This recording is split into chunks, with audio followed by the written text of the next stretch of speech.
Well,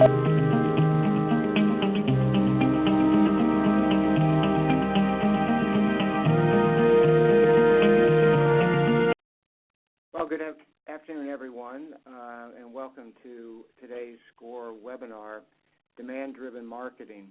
I'm Steve Smith, the webinar coordinator at SCORE and a business mentor at SCORE as well, and I'll be your host for the next hour. Our presenter today is Ed Winslow. I'll introduce Ed more formally in just a second. But first, a little bit about SCORE. Many of you, I recognize your name, so you know a lot about this, so I apologize if it's redundant, but I'm going to say it anyway. SCORE is a national organization set up in the mid-'60s by the Small Business Administration. We have over 300 offices around the United States and over 10,000 volunteers. In SCORE Fairfield County, we're at about 100 volunteers that possess industry expertise, process expertise, and deep subject matter expertise on topics that are usually applicable to the Fairfield County environment. We basically do three value-added services in the marketplace here. One of them is one-on-one counseling at our offices on East Avenue in Norwalk, or we can set up times to meet one-on-one in third-party locations like diners or coffee shops or things like that. The purpose of the one-on-one counseling is for you to explain to the counselor in depth what your specific issues are and to have that counselor develop ideas and solutions for you. Another thing we do, and in fact you know about it because you're doing it right now, is a series of workshops and webinars. The workshops are generally done at libraries. That's our primary venue around Fairfield County, and there are several of these each week. You can find out about the workshops, which, by the way, run about 2 hours. They're face-to-face as opposed to the webinar, which obviously isn't. They run about 2 hours. The list of the upcoming workshops is available on our website, which is fairfieldcounty.score.org. That's a new website, so make note of that, although you still will be transferred if you use the old one. It's fairfieldcounty.score.org. We also have this webinar program, which we've been doing about 1.5 years now, and we're doing 2 per month, and I'll tell you a little bit more about that, the next one in a second. But the third thing we do is because we have 320 offices around the country, it's possible, not likely, but possible that you may have a question that no one here in Fairfield County can answer for you at the SCORE office, and we can tap into those resources around the country. So that's a little bit about SCORE. Now, our next webinar is March 21st, 2 weeks from today, and our old friend Cliff Ennico will be presenting how to build a home office. I think that's a fascinating topic, actually. I wish I would have seen it before I did that, tried to do that some years ago.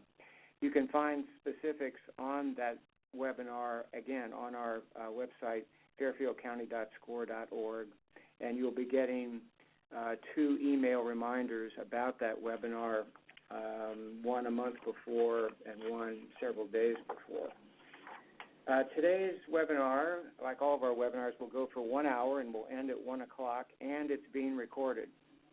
Let me say that again. It's being recorded, and the recording will be available at our website by the end of the week. We've also set aside time for Q&A at the end of Ed's presentation. Now, the way you do that is you log down in the left-hand corner, you'll find the chat room. Just put your questions down there, and we won't interrupt Ed as he's presenting. At the conclusion of his presentation, I'll kind of sort through the chat room questions and direct them over to Ed.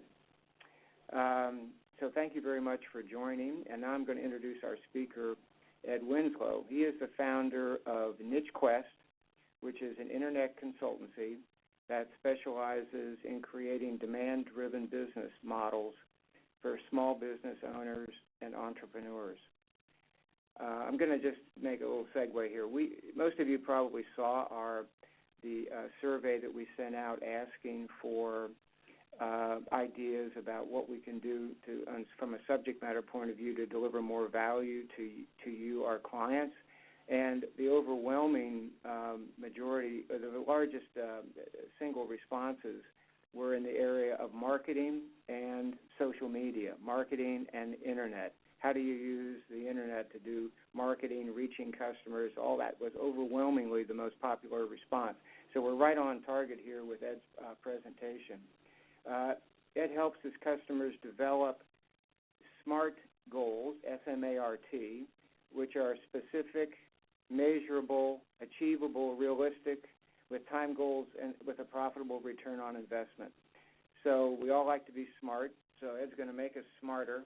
And with that, I'm going to turn it over to Ed. Welcome to SCORE, and I'll join in at the end of your presentation. All right, super. Thanks for the introduction, Steve. All right, so let me get started here. Demand-driven marketing, the real purpose of demand-driven marketing is to generate leads and generate sales. Let me, what I'm going to go through here is I'm going to talk about what demand-driven marketing is. I'm going to talk about how to use some tools that are free tools that are to find out specifically what your customers are searching for. And, you know, as the name of my company implies, it's called NicheQuest. So it's all about finding the niches, not just within a business, but within your own business as well. There's a lot of very niche-specific things that your customers are searching for, and if you know what they're searching for, then you can find new income streams for your business. So I'm going to talk about Google Suggest. I'm going to talk about how to use Amazon, YouTube, and I'm going to show you a couple case studies, and then I'm going to take you through an example of how I start with a business, and we start breaking it down to find out what is your customer looking for, and how do we cultivate a niche. So you don't really need a website until you know your local market. I think this is one of the biggest mistakes that people make on the internet world is they jump in, build a website, build a Facebook page, a LinkedIn page, they start paying for Google AdWords, Facebook ads, whatever, and they never built their foundation the right way, so they don't get results and then they quit. But if you know the process, it becomes very simple. So a little about me, I started NicheQuest in 2004, the purpose to generate leads and new customers for small to mid-sized businesses. I've applied what we're going to go through here today in a number of different industries: insurance, health, construction, real estate, legal, lawyers, products, and I've also information products. So what is demand-driven marketing? Demand-driven marketing is simply the process of putting your business in front of your customer who's searching for a solution to their problem. You can find what people are looking for, as I mentioned earlier, by doing some research on Google, YouTube, and Amazon. I'm going to show you how to do that. Demand-driven marketing, to give it a little perspective, is the complete opposite of interruption marketing, which is, if you've been around for a while, that's where it all started. TV, magazines, newspapers, cold calling. We all know what that's all about, where you're trying to interrupt somebody during the course of the day while they're watching TV or you're making a cold call to them. Demand-driven marketing is the complete opposite of that. So let's take a look at what the internet looks like in the real world, again, to give you a perspective on how the internet really works. And I think if you look at the internet and demand-driven marketing from an offline perspective and how the world really works, it'll take the confusion out of really how the internet works. So let's say, very simply, you've got to go down to the store and get some milk. And let's say it's chocolate milk specifically. So, we all know that we go down, here's the Village Market, that's in Wilton. Connecticut, where I live, and there's my local market. So I know that if I'm going to go down and look for some milk or chocolate milk specifically, I'm not going to the hardware store. I'm not going to the drugstore. I'm going to the market. And so we walk into the market, and there we go. The first thing we see is a nice, friendly face this is a picture of interruption marketing. Here's somebody who's setting up a little desk and trying to sell me something that I don't need. And then we work our way, and there's a picture of Dan Malloy, the governor of Connecticut, shopping in the Village Market, and Dan Malloy has found his way past the interruption marketing, and he has gone down to the aisle where he's looking for the milk. He's got a lot of different options, and what is he reaching for? He's reaching specifically for chocolate milk. That's what he wants. He may want something even more specific like dairy-free chocolate milk. Maybe that's why he's looking at the label. That's how demand-driven marketing works in the offline world. So a couple things that are really critical when you're putting together your strategy. And you need to ask yourself a couple things. Number one, which I think is the most important, is how much is my customer worth? Now, let me use an example. Let's say you're a florist. If you're selling flowers to people, let's say on Mother's Day, maybe it's a $50 sale. Well, how about if you want to reach the market where you're selling to corporations for corporate events? That might be a $500 sale. So you want to look at, and this is really one of the most important things, write down what your target customer is worth to you. Then figure out, where is my customer? Is my customer do I need to just reach a customer in my town? Or do I need to broaden it out? 5 towns, maybe it's 10 towns. Maybe it's an entire county, maybe it's an entire state. Maybe it's a couple states. So how are you going to do that? And then how are you going to get them? How are you going to reach those? How are you going to use the internet to get that broad reach? But it really starts with how much is my customer and where is that customer? So when you're analyzing the value of your customer, you really want to be thinking about, who is that customer? What is their problem? What is your solution? And how do you get them? And as I go through this, it's going to naturally unfold. You're going to see how you can apply this to your own business. All right, so let me give you an example. This is a pretty interesting story. This was a company that I worked with going back about 7 or 8 years ago, and this was a company in New York City, small construction company, and they built these beautiful concrete floors. And they were doing probably $300,000 or $400,000 a year, trying to figure out, how do I get more clients? And one day I got a call from this guy, and he said, I got this great project. It enabled me to buy this $40,000 piece of equipment I needed. And once I did the job, it was very profitable. It paid for the piece of equipment. And I thought that now that I had this job and it was complete and I had this great piece of equipment, I thought the phone would start ringing. And he said the phone didn't ring. And so he said, I think I need your help. So what we did was we analyzed where his client was. At first he thought, I want to cover the entire East Coast. What we did was we looked at the New York City market and said, no, you really need to be here. Well, here's an example of demand-driven marketing. So his is a project that he ended up getting. It's called Hudson Concrete Polishing. And he got a call from somebody working on the Marc Jacobs Fashion Week, which is the top fashion show of the year pretty much globally. This is where all the top models are going to be walking. This is where all the top designers are going to be watching. And he built this project. And what were they searching for? They were searching for polished concrete showroom floors in New York City. It wasn't concrete floors. It wasn't polished concrete. It was polished concrete showroom floors. And you can see he ranks number 1, and that's with his Google Places, but he also ranks number 1 organically, and that's how he got this phone call. He got the call. This is so interesting. This is the runway where this is the most important part of the show. He got the phone call on a Monday, 2 weeks before the show. They called him up, said, "We saw your site. You look like you can do what we're looking for." He brings a bunch of samples over the next day. They hire him that day. He starts the job on Wednesday. He's walking off the floor on Saturday morning, blown away that he got this amazing piece of business. Not only was it highly profitable, but it was extremely prestigious.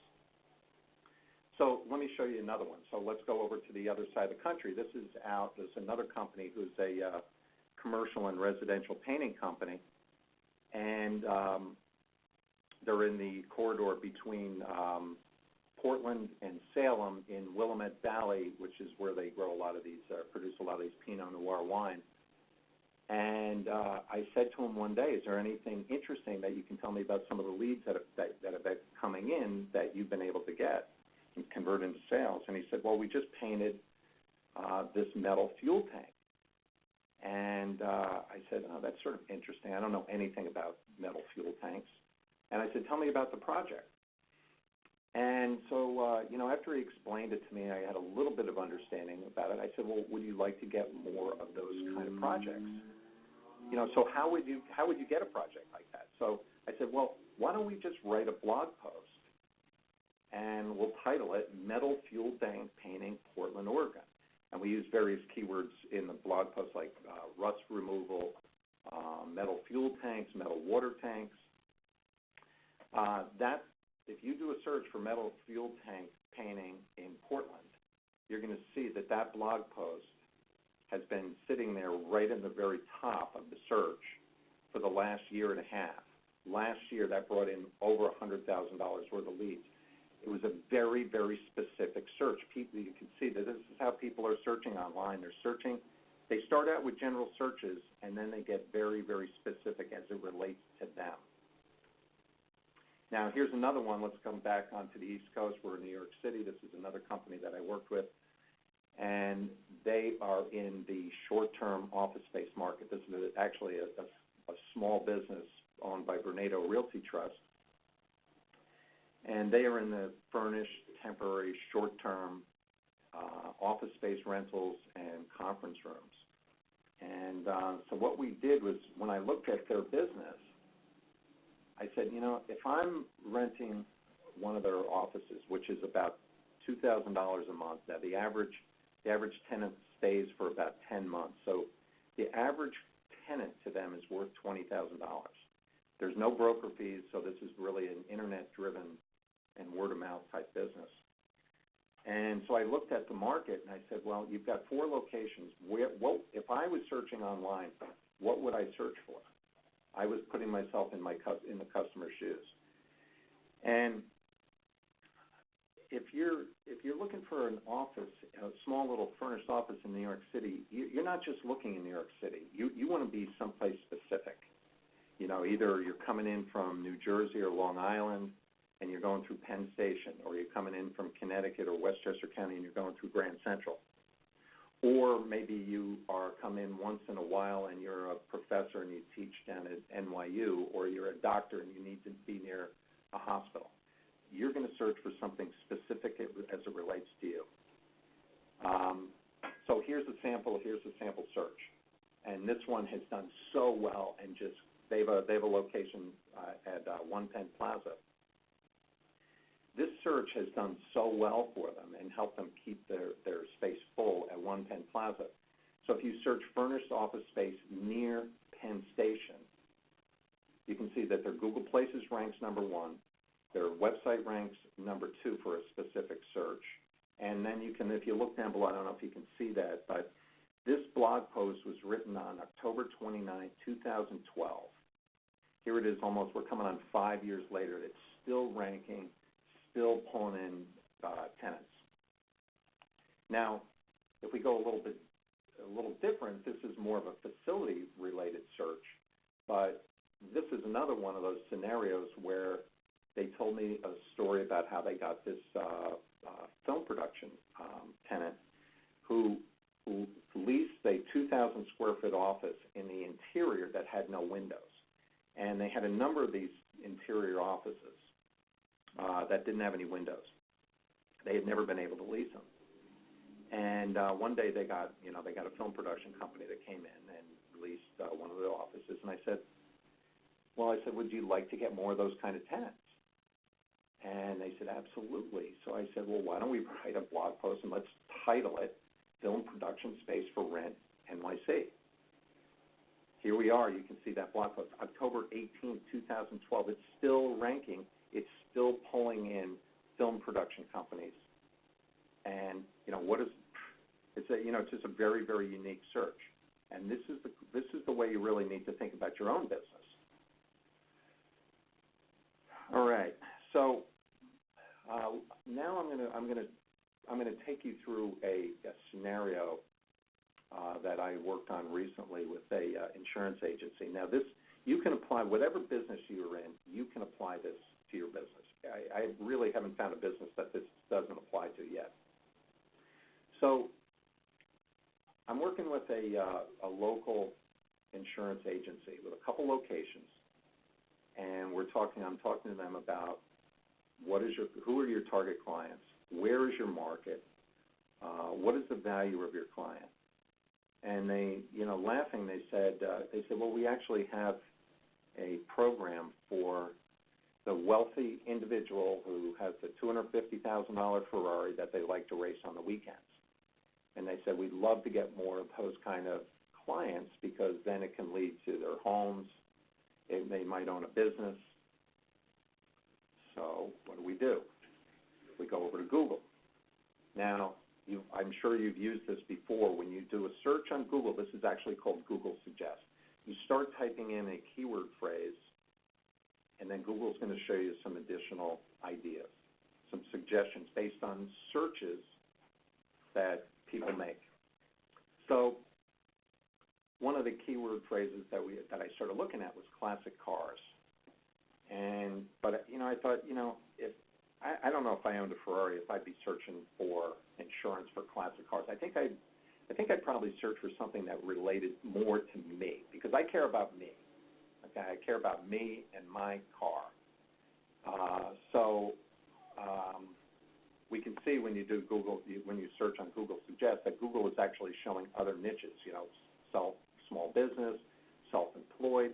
So we're starting to get some ideas that we can build our business around just by writing blogs and web pages. So this is really interesting. And when I started putting together this presentation for today, I had never done this search before, and I'd never been in this market. So I just started doing this a few weeks ago.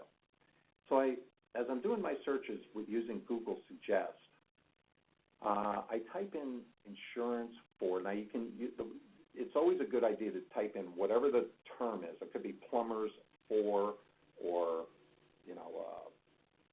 roofers for, whatever it is, lawyers for, whatever it is.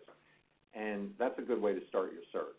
So before I even finish typing out the word Ferrari, Google's telling me that people, number one, are searching for insurance for Ferrari, but they're not just searching for Ferraris, they're searching for Ferrari models as well. I was really surprised with that. I thought that was pretty amazing. So it gave me an idea, okay? So then I figured, well, let's just check it out for Lamborghinis too. I don't know I'm not a sports car aficionado, but I know a little bit. So I type in insurance for LAMB. This is an actual search that I did. I took a screenshot of this as I was doing this. And sure enough, people are searching for insurance for not just the Lamborghini, but Google is telling us that people are searching for specific models. So now we're starting to put together some really, really awesome information. We know that people are searching by brand and they're searching by model. So then I click through on the Lamborghini page. I click through to see what was on the page for the Lamborghini search. And at the top of the search, Google featured all these questions. So now I'm thinking, okay, this is pretty interesting. There's a reason why Google's putting this information on the top, because people want this information. They don't just randomly throw it up there. What they're doing is Google is telling you what people want. So if you give people what they want, it's going to convert. That's how you're going to generate leads. That's how you're going to generate new clients. So we can see, first of all, they're searching for Bugattis, and how much does it cost? How much is it a month? You can see they're searching for Bugatti, Lamborghini, Ferrari. So we're starting to get a pretty good picture of a wide open niche, and I'm going to show you in a minute how wide open it is. So I was wondering, okay, what else? What would, if I search for insurance for Ferrari? I know that frequently asked questions is a really big topic. So if I do a search for insurance for Ferrari FAQ, I wanted to see what was the number one search on a nationwide basis, not local, but a nationwide basis. Who is Google featuring at the top, and why? And I find this insurance agency out on the West Coast in California who's ranking number one. The URL for this particular website was insuranceforferraris.com. And the first thing I noticed was that they've got all these frequently asked questions. That's what this website is really all about. It's all about frequently asked questions. So I know that this is what Google's loving, because they know that this is what people are looking for. Pretty neat, right? So then I start digging around a little bit more, because I know Ferraris a little bit, but I don't really know much about the models. I don't really know how much they cost. I know they cost a lot. So I do some digging around, and I find this site called autoguide.com. Now I find access to all kinds of Ferraris, little information about each one. I can find the pricing. So now I'm putting together this whole model, and you can see this. I did this in minutes. I mean, this is a very, very quick process.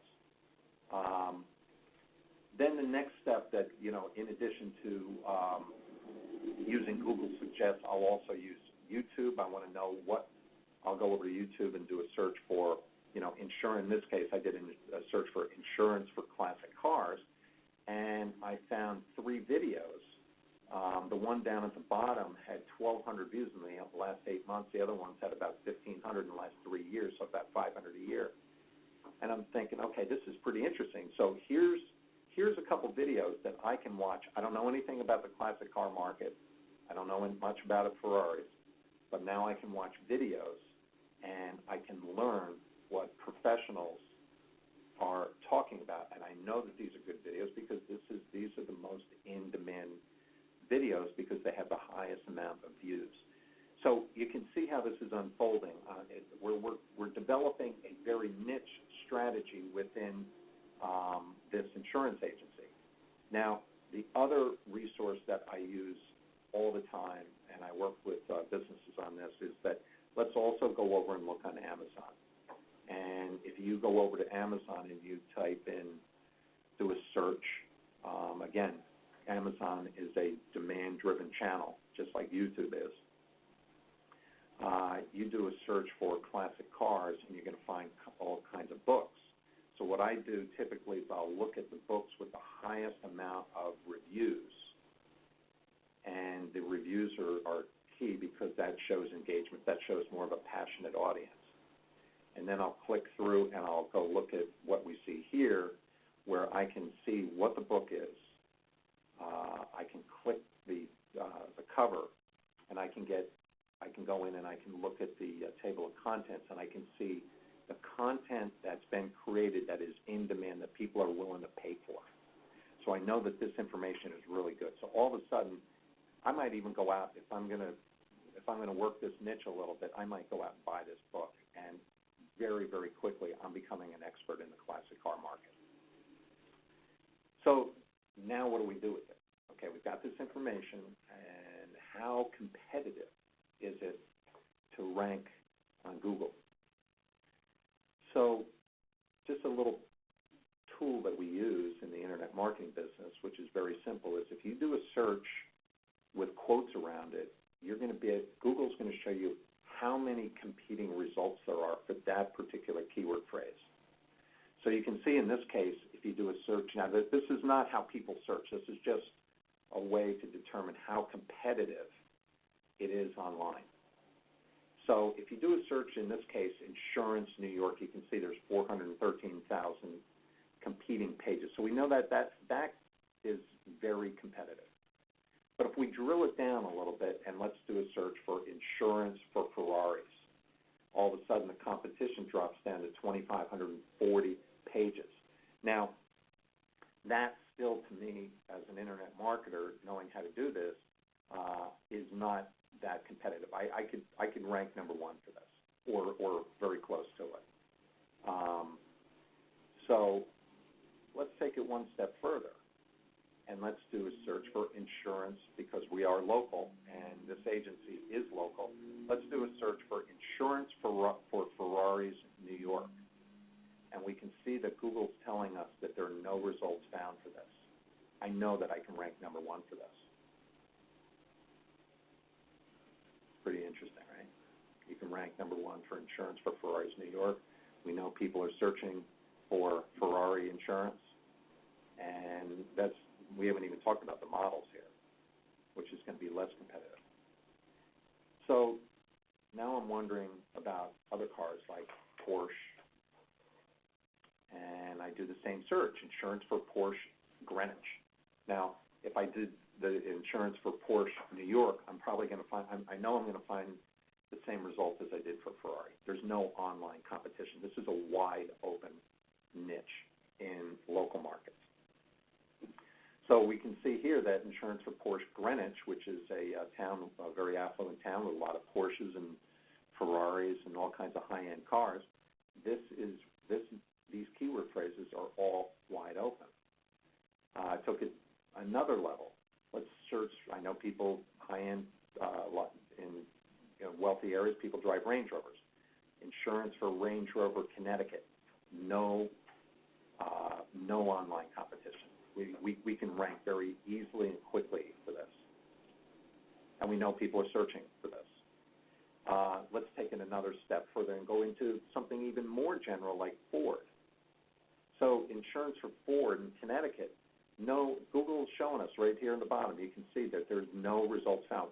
So this is all of a sudden we've created this we found this wide open niche in the insurance agent. So imagine if you're an insurance agent and you're trying to figure out, how do I get business? How do I get in front of these car owners?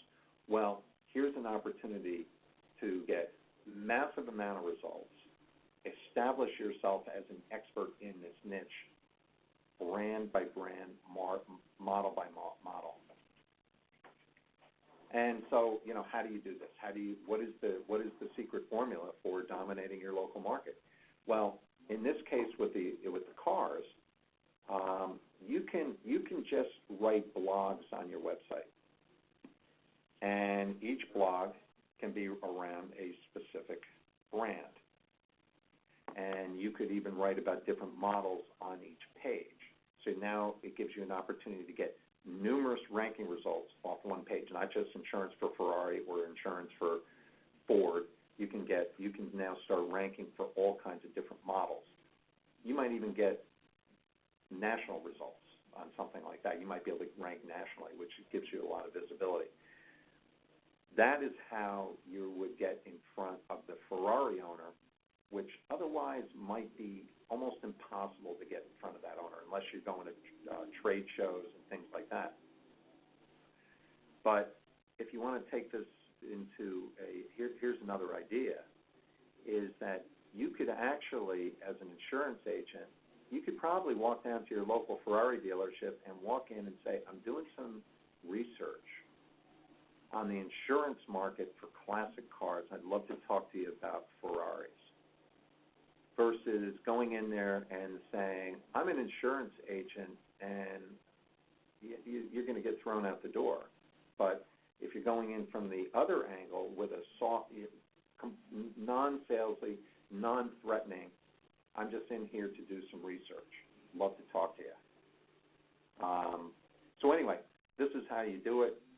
let's say you wrote one blog a week following this formula, and you do one a week for every week for a year. Within 50 weeks, within a year, you've got 50 pieces of content that are out there ranking all over the place. You're now you are really you have become the dominant player in your local market. You can also take these blog posts, you can post them on Facebook. You can create little videos, simple little videos. You can rank the videos with this strategy as well. And then you just can repeat it over and over. You could actually go into the yacht and boating market. You can go into the horse market. You can go into the housing market. You can go into commercial property market, multifamily. I mean, you could start talking about niche after niche after niche, and you just take your time. Don't try and do it overnight. But here is a strategy, and it doesn't matter what business you're in this business, but when you start drilling down into the niches within your market based on what your customers are looking for, this is what is going to convert 24 hours a day, 7 days a week. So just to wrap it up here, we went through a couple key things. What is your client worth? That is really the most important part right there. Think about what is your client worth. And don't just think, like if you're a builder, don't just think I build anything. Drill it down.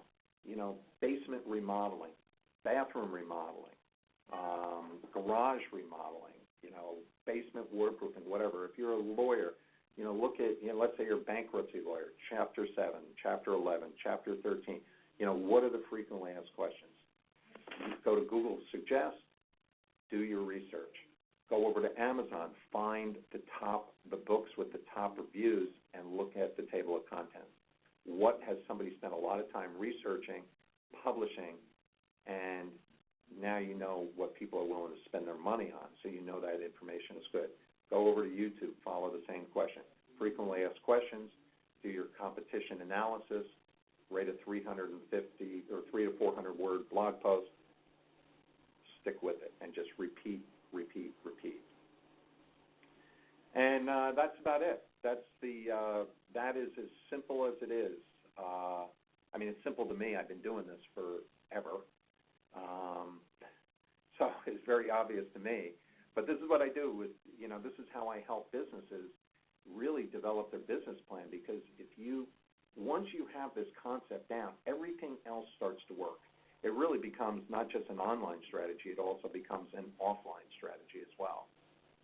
But this is the foundation of everything online. And, interesting, there was an article this morning in the Wall Street Journal about how Amazon and, I can't remember the other one, Amazon and, I don't remember who the other one was. But anyway, Amazon is getting into the search business. Facebook is really becoming a type of search engine as well. So really the market, the search market has been dominated by Google. They've got probably, 70% of the market share. Microsoft Bing has probably 20 to 30% of the market share. But over time, you're going to see more and more of these demand-driven channels evolve.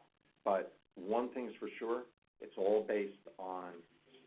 search-driven strategies.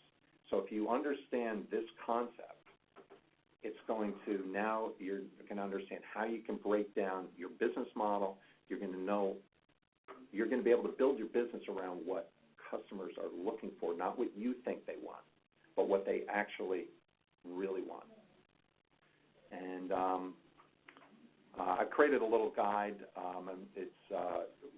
I am creating a for-sale book about this whole strategy, and I created a little free version for anybody that has attended and this webinar today. So you can go over to NicheQuest, and there's a form you can fill out, and you can download a quick guide that sort of summarizes this whole process step by step. So that's about it right there. There you go. We went through this whole thing in a little over 30 minutes. And so you can see how quick it is. This does not take long. You can find numerous niches. If you follow this formula step by step, you're going to be able to discover so many things within your own business based on what customers are searching for that you don't even know people are searching for until you actually do this process. But this is a way to not just get in front, but get people contacting you rather than you going out there and being an interruption marketer. You are a demand-driven marketer. You are attracting customers based on what is your client worth, where are they, how many can you handle, and that's about it. I hope this was helpful to everybody here, and if there are any questions, fire away. Well, there's been some firing. This is Steve Smith again. Thanks for that, Ed. And we do have a few questions here. And, again, I encourage you that haven't asked questions yet to go ahead and chat, put them in the chat room, and we'll get to them here in a second. We do have 20 minutes or so to answer questions. So let me start off by asking or restating Adrian Tim's questions. And he's looking for a specific solution, so you may want to think about it for a minute. Right. Thinking is allowed here. It's a new thing. He says, can you give me suggestions for those looking for leads for specific consulting services? In other words, for example, facilitating and leading innovation strategy. So I think what he's looking for is what would you type in to try to find out how crowded or uncrowded the strategy consulting business is. Well, without even looking into that market, I guarantee you that there are, I guarantee the market's wide open when you start getting into niche, when you drill down. Consulting services, consulting services can be a wicked competitive market. And, online, if all you do is go out there and say, I'm a consultant. But, consultant for what? Again, you have to go back to follow the formula. Just go back and say, who is your ideal client? Is it just anybody that you can provide consulting services for? That doesn't really convert. You have to think about your customers sitting on the other side of that keyboard. They're sitting there they've got a problem. They're trying to find help. They're trying to find an answer to something. And what is that client worth? What is that target ideal? Like, if you could find the perfect client for you, what does that client look like? What are they worth? What is the value to you, as from a fee base? It sounds like you mean even getting more specific, like strategy consulting in retail in Westport, Connecticut. Absolutely, and it might not. Yeah, absolutely. And some markets, sometimes you might want to reach. When it's wide open geographically. For a specific niche, you can look at markets like New York City, so maybe you want to attract clients in New York City, because I've seen it many times where the competition even in New York City for these deeper niches is not great. But think about it from this perspective. Let's say you wrote one blog post a week following this formula, and each one is very niche specific. Let's say you just get one client a year off that particular post. Not like 10 or 20 or 50. Let's say you just get one, and then you multiply that times 50 times. So each, you see what I'm saying? It's if you stick with the strategy, and who your, go do the search on Google. Sometimes you have to go back and forth to figure out what your clients are searching for. And what the problems are. Sometimes I'll start out with Google Suggest. Sometimes I'll go over to Amazon and I'll type in consulting. I'll look at the books that are out there. I want to get an idea, start thinking about what content is out there that's in demand. Then I might come back to Google Suggest. I might even then go over and look at some videos. So you have to go through this process of discovery, like, who's your client, what are they searching for, and how are you going to reach the right client? You don't want to just reach clients for the sake of consulting. Yeah, I think, Adrian, not to get stuck on your question here, but I was just looking at it again, and it seems to me like, and by the way, I've just heard this presentation for the first time myself, so Ed, stop me if I'm all wet here, but it looks to me like when you say, for example, service equals facilitating and leading innovation strategy, that sounds to me like what you might offer or what I might offer as opposed to what the client is looking for. Kind of like, this is what I do, this is what I want to sell, facilitating an innovation strategy, as opposed to what the client might be looking for, which is, I want to know about shoe retail strategic consulting or something like that. Absolutely. You really want to drill it down and, just sit in front of your computer. Just use these three tools. Go back and forth. Do a little bit of digging. And if it's a little bit challenging to find the right keyword phrase, you know that other people haven't addressed it either. Okay, so I'm going to move on to Heidi Burroughs here. Heidi asks, is it better to have your blog separate from your website and link them back to one another versus having the blog built into the site itself? That's interesting. Yeah, no, well, there's always a workaround depending on your situation, but, ideally you've got your website, and you want to build your website around this model too. You want to make sure that your page content is relevant to your strategy. And, ideally your blog is built right within your website. So that would be the best strategy. Sometimes it doesn't work that way. Sometimes you've got, I've worked with clients that already have a decent, like an HTML site versus like a WordPress site. And then what you do is you build in a separate blog on a relevant domain name, and then every time you create a blog post, you can link it over to your website. Google will see the relevance, absolutely, and one will feed off the other. You're going to get your best results if it's all within one, but sometimes we don't live in a perfect world. Sometimes we don't have the funds to go out there and rebuild our website, so you got to work with what you've got. So hope that helps. Okay, good. Hey, Lauren Simpson says, I love this, thank you so much, this is amazing information. So it's a little bit, you can put that on your client satisfaction form that you'll get in the email at about 1:15. So Jonah Harvey, this is an interesting one here, another one you're going to have to think a little bit about. We have a patent for a low voltage candle hardwired into a windowsill. Low voltage candle hand-wired into a windowsill.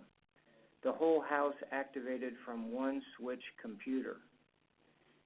I'm not exactly sure what that means, but she may be looking for an idea about a patent, a low voltage what kind of a customer ideas do you have for a low voltage candle hardwired into a windowsill? Yeah, okay, I know what you're talking about. Sometimes Google search is not the best channel, but you want to think about what problem does your product what problem does it solve? And what's coming to mind right off the bat is why not just go over to Amazon and start doing some searches for maybe related products, and just sort of learn from them a little bit.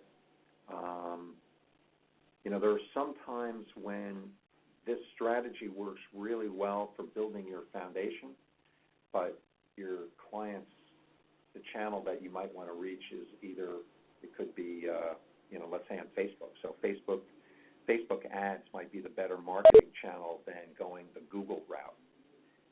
Jonah has a follow-up here, so let me. And I'm going to skip over a couple to get to her detailed question. What if the audience their potential clients, I guess, doesn't know they need this. Window candle, is my audience professional lighting designers? Is my audience in England? How do you, Yeah. And actually I've got another question about that, along those same lines. How do you determine, go ahead. Well, that's a challenging one. You have to be a little bit creative. You got to think about who your audience is, and that's why I'm saying that a strategy targeting maybe something in the property improvement niche or something like that might be where you want to be. That's why I'm wondering, when I hear a question like this, Facebook might be a better channel. You can create the information to promote your product by drilling down into, the niches that with information that solves a problem. And that will help your message, your marketing message. But your traffic, your target audience may be coming from Facebook. I'm not really sure. I mean, that's not an easy one. It's worth some discussion. But understand that this formula is really the foundation of demand search, but your demand may be coming from a channel like Facebook or Pinterest. Yeah, I've got another question here, which actually I think is probably on everybody's mind. I know that I talked to my wife about this, who has an online business. I'll read the question from Lauren Simpson. Sometimes it feels like I'd be limiting myself by going the niche route. You're saying, though, that this is the way to go, not only for impact with customers, but also financial impact for my company. My business is online information products. So it's a niche. It's the same old, it's the age-old question, Well, listen, selling online information products is I buy a lot of online information products, and the ones that I buy are the ones where the message is very targeted to me. That's where I buy. I'll look at a lot of things, but I'll look at a lot of information products, and a lot of them I'll pass on. But when I find one that relates to me and what I'm doing, that's where that's where it converts for me.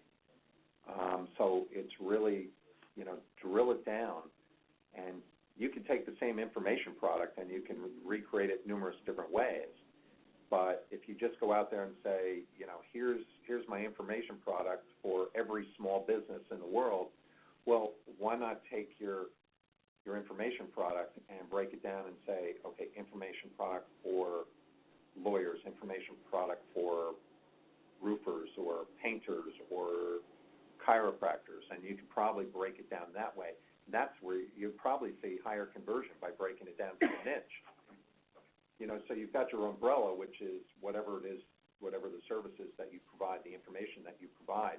That can be your overall umbrella, but you can break it down to niches within there. And that may not answer your question specifically, but that's what converts.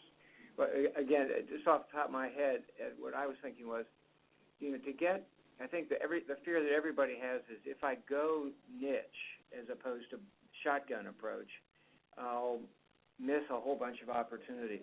How big is the opportunity in my niche? Is that like the next question I ask myself. So if I think that my information product / chiropractors is kind of like something that is live, how many of those are actually out there in my trading zone? Now, in your trading zone online is everywhere, but I know you could go to a standard industrial code kind of a thing and find out how many chiropractors are in Fairfield County, for example. But it is important, I think, to find out how big that niche is. Maybe I'm wrong, but... Well, you know what? It's an interesting story. And, before I got into the Internet, when we were having this conversation earlier, I was in the real estate business in New York City, and I sold buildings in New York City. And I worked in it, and this is where I learned this whole model, is I worked from 66th Street to 86th Street, 5th Avenue to Lexington Avenue, 20-block radius. And I really dominated that market. People said, well, why wouldn't you work all over the city? Well, what we found is when we start to go too big, we dilute our contacts, our network, our expertise. Knowledge, And a lot of times you're better to say small and grow, really cultivate your little farm there instead of trying to go out there and cultivate the whole country. It's against a lot of people's natural. It is.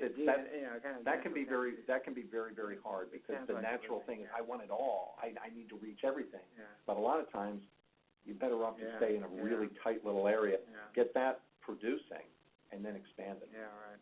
Okay, so let's see. Let's have a time check here. We're okay. We're still good. We got a couple more questions. I'm going to go back.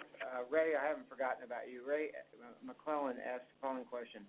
Once you have a phrase you can dominate with, is it still useful to use those same words in mega tags on my website? You're okay. So in the guide that you can download on NicheQuest, I do address title tags and meta descriptions. Really, really important. Title tags and meta descriptions are so critical to your ranking. Very, very overlooked. You don't want to replicate the same. You want every page to have a unique title tag and meta description. So, for example, if you're in the sign business, you could have, signs for legal offices, and in Connecticut or in Fairfield County, and then in your meta description, you could say something along. We create custom signs for lawyers in Greenwich, Stamford, New Canaan, Norwalk, that kind of thing. So now that gives you, so you're creating on the title tag, it's more like the higher level. So you would use more geographic terms like county and state. And then in your meta description, you drill it down into more local areas. Now, there's I can tell you a lot about how to capitalize in geographic areas so that you don't want to stuff a page with like 50 towns. But there is a very, very simple solution to that, and I can't answer it right now, but I can answer that later if you shoot me that question. Okay, I've got another one here from Antoine Pindries. I hope I pronounced that right, Antoine. Okay, Ed, excellent webinar. My question is, what does putting your Google search in quotations do? You said it finds out how competitive a search is, but when I searched on Google myself for what do the quotations do, it said that the quotes search specifically for websites with the search term with the words in that order. So you want me to say that again? Or? No, I understand what you're saying. You know what? It's nothing more than a tool that's a guide to indicate how competitive a search term is. I mean, that's all it really is. It's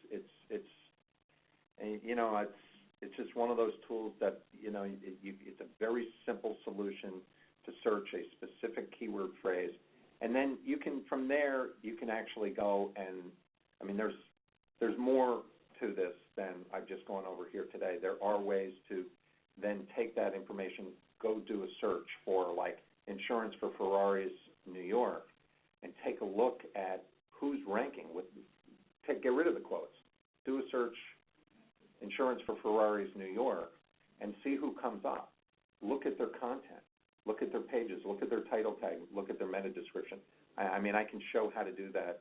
I can't do it right now, but there's a simple way to analyze your competition a little bit deeper. But don't try and read too much into it. And if you have a question on that, you can ask that specifically, or go over to NicheQuest on Facebook and post a question there. I can help you there too if you have specific questions. All right. Good. I got another one here. Let's see. What are we doing on time here? I like to end these things on time. I'm going to take two more questions. Marilyn Lyons, we might have touched on this already. Do you have to have these long-tailed niche keywords in your website content as well as in your blogs? Absolutely. There's, yes, absolutely. What you can do, let's say you're writing your Ferrari page, for example. You could start out with, insurance for Ferraris, and then maybe you create you provide some information about, 10 or 20 different Ferrari models. That's going to enable you to rank for more than just insurance for Ferraris. It's going to get deeper niche, and it's going to help you get more results from one search. There is like a little formula for that. That's something that I can help with. Take a look at the guide. Again, come over to NicheQuest. Feel free to ask some questions. We can help you over there too. All right, last question, and thanks for your comments of praise for the webinar, by the way. I'll make sure that Ed gets to read those. The last one is from Lola, and she says, when you post your blog article on Facebook, do you have to boost, or how do you get people to see it? This is for a new business with no followers or fans. Yeah, you really need to. You're going to need a Facebook advertising strategy. I mean, and you can start with a $5 a day campaign, just to start getting get people to start following you. But again, to succeed on Facebook, you really need to drill it down to the niche, because that's what converts on Facebook also.